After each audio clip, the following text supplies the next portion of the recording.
Hi everyone, Miss Reagan here.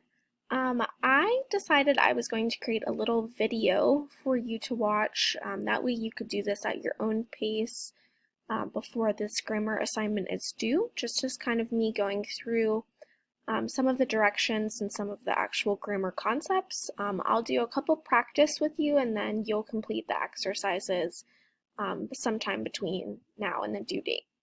So the first grammar concept that we are going to go over is just some basic like sentence structure, like sentences versus sentence fragments, how to determine if a sentence is a run-on, and some really common ways that I see 10th graders make mistakes with sentence structure often. So this very first practice that you are going to do is specifically about sentences versus sentence fragments. So it says here that a sentence is a group of words, right, that contains a subject and a verb and expresses a complete thought, right? So this is the important part here. Now, I know that we know what a sentence is, but sometimes we accidentally make mistakes when we are writing that kind of reflect more of our thoughts. So it says to express a complete thought, a sentence must say something that makes sense by itself, right? It has to be able to stand on its own. A group of words that does not express a complete thought is a fragment or a piece of a sentence. So here are some examples, right? A fragment provides food and shelter for a variety of birds and other wildlife. This is not a complete thought because I don't have a subject, right? So if this said like, he provides food and shelter for a variety of birds and other wildlife, that would make this a complete sentence. Or in their example, the marsh provides food and shelter for a variety of birds and other wildlife, right? This is my subject that I need to have in order to have a complete thought. Another example they give is when we looked carefully. Right, this is not a complete thought because even though we have a subject and we have a verb, there's like more coming because of this word when. Right, so this is not a complete thought. So to fix this, right, they said when we looked carefully, we noticed a motionless bird standing among the reeds. Right, so that kind of finalizes that thought. So the exercise asks you to apply this, right? It says on the line before each of the following groups of words, write sent for sentence or frag for fragment. Add correct capitalization and punctuation to the sentences. So the example is this is a complete sentence. It says she jumped over the fence and vanished. However, it needed to have a capital S and it would need a period at the end here to be a complete sentence. So I'll do the first two with you and then I'd like you to finish the rest independently. And we will have an opportunity to like check your answers here together at some point in class. So this one says, Shannon most enjoyed the music of the mariachi bands. Right, I know that this is a complete thought because it gives me the full information. I do have my subject, I have a verb. This makes sense as it stands alone. I do need a period at the end. Okay. Number 2 says, George added his name to the petition. Right, this is also a complete thought, so I'm going to label this as sentence again.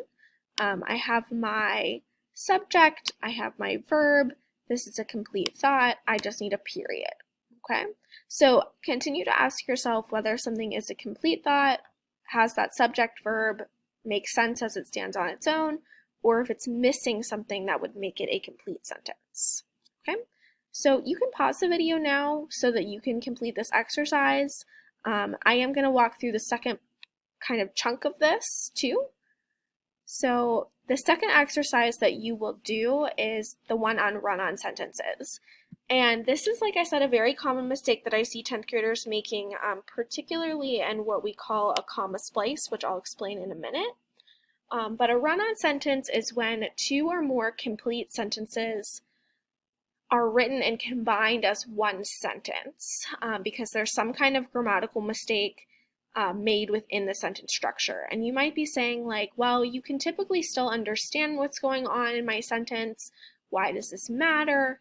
And that's a fair question, right? We, tend to often write as a reflection of our speech pattern, but making sure that we are using proper grammar and grammatical structure is going to help you have more clarity in your writing.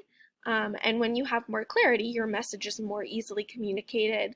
You're less likely to be like confusing your reader or causing some kind of miscommunication. So this will help you to create more clarity in your writing. So it says the two kinds of run-on sentences are the fused sentence and the comma splice. In a fused sentence, the writer has joined two or more complete sentences with no punctuation mark between them. So here's the example. The heart of Amish country is Pennsylvania. There you can see samples of beautiful Amish quilts.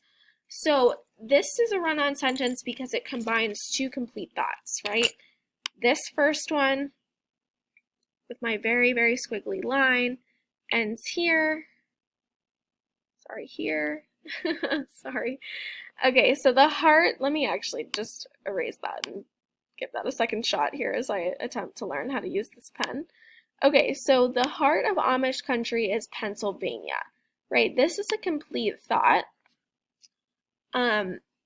But instead of stopping here and putting a period like they should have, they just kind of smushed this all together with this second complete thought, which is why this is a run-on. So that's just important to note that like when you have two complete thoughts, rather than jamming them together, just create a new sentence. Okay, so let me leave this mode. The other type of common run-on sentence is what we call comma splice. So this is when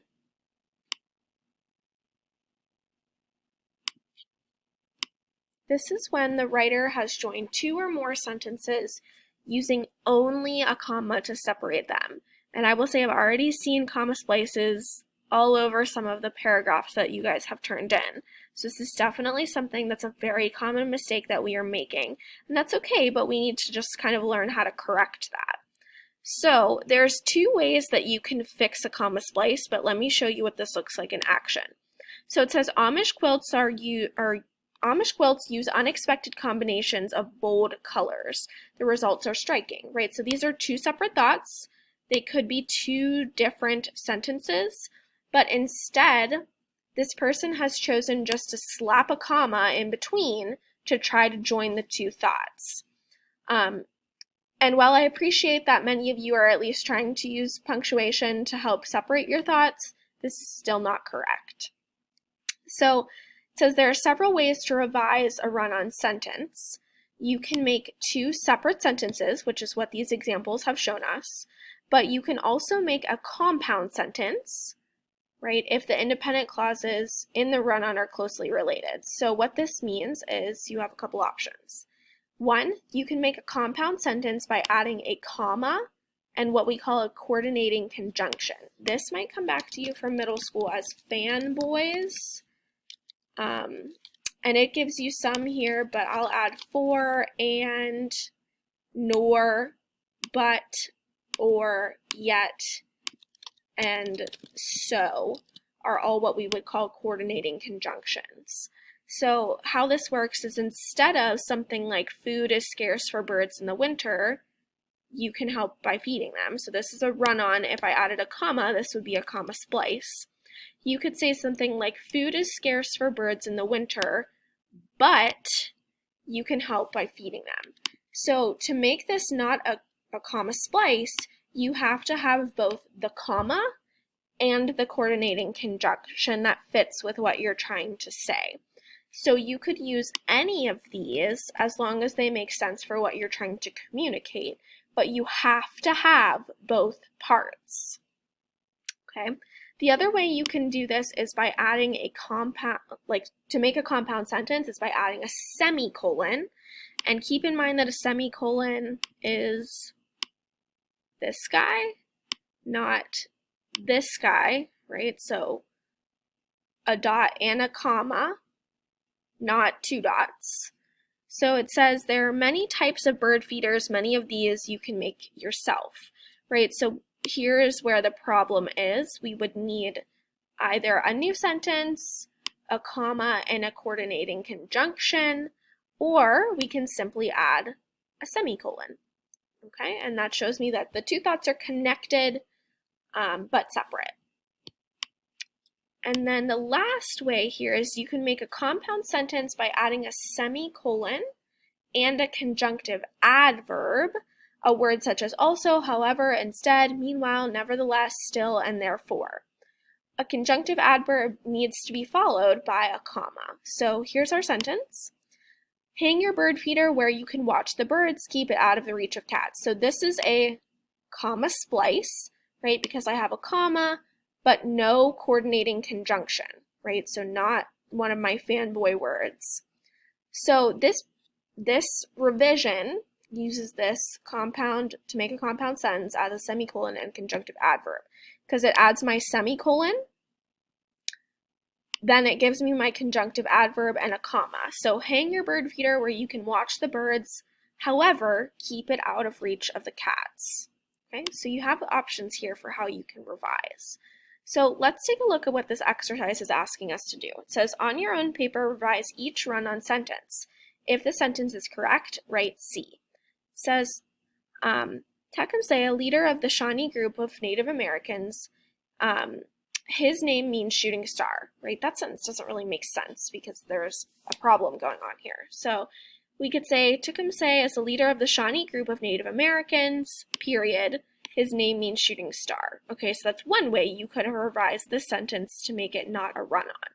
So let's do the first one together and then you can do the rest here.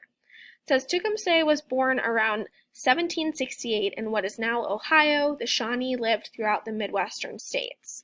Okay, so this is a run-on, so it's definitely not correct. So, let me read this again here. Tecumseh was born around 1768 in which is now Ohio. So this is going to be where my two thoughts, like my first thought ends, my second thought begins.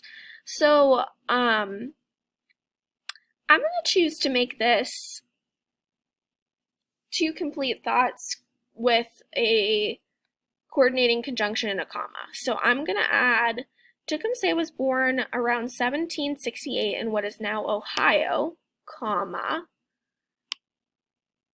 and, oh boy, okay, and the Shawnee lived throughout the Midwestern states. Okay, so that's going to help create my complete thought. So give this a shot so that you can practice like separating with a period, a comma, in a coordinating conjunction, a semicolon. Give those methods a shot here. And remember, if it is correct, just write a C. Okay?